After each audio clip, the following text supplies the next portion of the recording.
Étude d'une fonction du second degré donnée sous sa forme canonique. Deuxième exemple. Ici, j'ai une fonction qui à x associe moins 1/4 de x moins 3 au carré plus 4. La fonction du second degré ici est donc donnée sous sa forme canonique. N'empêche qu'on voit que c'est une fonction du second degré, donc la première chose qu'on peut dire, c'est qu'elle sera par conséquent représentée par une parabole. Et maintenant, on va essayer de trouver tous les éléments de cette parabole en réfléchissant et avec un minimum de calcul possible.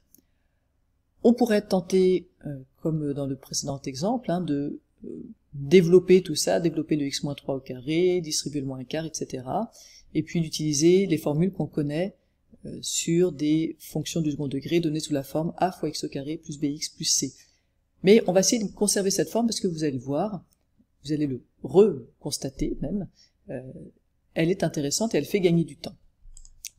Pour la convexité, il nous faut le coefficient a, il faut savoir s'il est négatif ou positif. Alors ici, quand je vais développer ce x-3 au carré, j'aurai du x au carré qui va sortir, puis pas d'autre x au carré, et donc en tout, du x au carré, j'en ai moins un quart. Donc le coefficient a, en fait, je le connais, il est là, et c'est moins un quart, c'est négatif, et donc ma parabole sera concave. Concave, ça veut dire triste.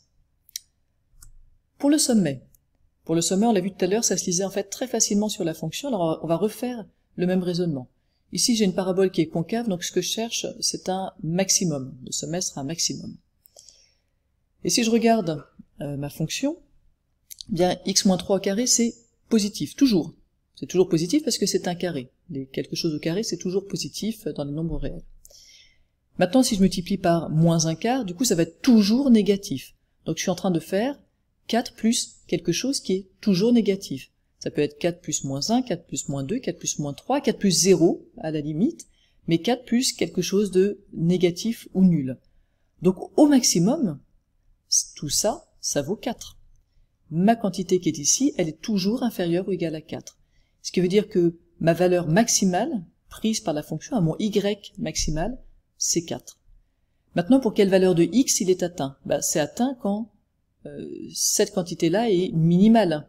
Plus j'enlève des choses grosses à 4, plus je vais être petite. Donc il faut que j'enlève le minimum possible. Donc il faudrait au mieux que ça ce soit égal à 0. Si ça c'est égal à 0, ça veut dire que je dois faire moins un quart fois 0, donc ça veut dire que l'intérieur de ma parenthèse doit être égal à 0.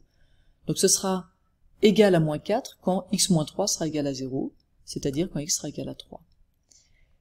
Donc je suis en train de dire que ma fonction, elle va prendre la valeur maximale 4 quand x est égal à 3. Eh bien c'est exactement ça le sommet. Quand x vaut 3, y vaut 4, et ça c'est le maximum de ma fonction. Pour les zéros à présent, pour les zéros, il va falloir résoudre f de x est égal à 0. On veut donc que moins un quart fois x moins 3 au carré plus 4 est égal à 0. À nouveau, je pourrais être tenté de tout développer, d'utiliser les formules de Viette. Mais je peux me gagner du calcul en fait ici. Ce que je vais faire, c'est que je vais passer le 4 de l'autre côté, donc j'ai moins un quart de x moins 3 au carré qui doit être égal à moins 4. Je vais passer le moins un quart de l'autre côté, c'est-à-dire qu'en fait je multiplie par moins 4 à gauche et à droite. Quand je multiplie par moins 4 à gauche, moins 4 fois moins un quart ça fait 1, donc il me reste juste x moins 3 au carré, et moins 4 fois moins 4 ça fait 16. Donc je me retrouve à devoir résoudre x moins 3 au carré est égal à 16. Mais pour qu'un carré soit égal à 16, eh bien il faut que ce que j'ai dessous, ce soit égal soit à 4, puisque 4 au carré est égal à 16, soit moins 4. Moins 4 au carré est égal à 16. Et on sait que c'est les deux seules possibilités pour que au carré ça fasse 16. J'en déduis que x moins 3 est égal à soit 4, soit moins 4.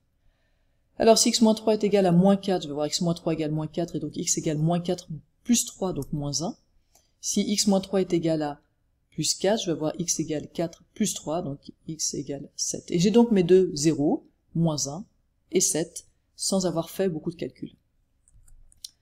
Pour l'ordonner à l'origine, on l'a déjà vu tout à l'heure, c'est là que cette forme canonique est la moins efficace, puisque j'ai pas le choix, il faut que je fasse le calcul quand x est égal à 0. Alors quand x est égal à 0, je vais avoir moins un quart fois 0, moins 3 au carré, plus 4, je vais remplacer simplement ici x par 0.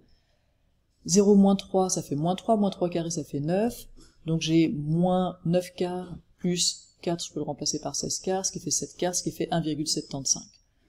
Donc pas très agréable, mais c'est pas non plus un calcul trop difficile. Remarque, On peut donner la forme développée de cette expression, si on avait envie de refaire tous les calculs avec la forme développée. Moins un quart de x moins 3 au carré, vous faites l'identaire marquable pour x moins 3 au carré, ça fait x au carré moins 6x plus 9, vous distribuez le moins un quart, et vous obtenez moins x au carré plus 3 demi de x plus 7 quarts. On retrouve le plus 7 quarts qui est là, l'ordonnée à l'origine. Et pour le reste, on a a qui vaut moins un quart, b qui vaut 3 demi, et donc on peut appliquer les formules qu'on connaît pour vérifier nos résultats si on le souhaite. Alors représentons graphiquement la fonction. On sait que l'ordonnée à l'origine c'est 1,75, on le voit là. Elle est concave, c'est-à-dire qu'elle regarde vers la cave, elle est triste, on le voit bien aussi. On a bien nos deux zéros, moins 1 et 7, et notre sommet à 3 quarts, avec un axe de symétrie verticale au niveau du sommet.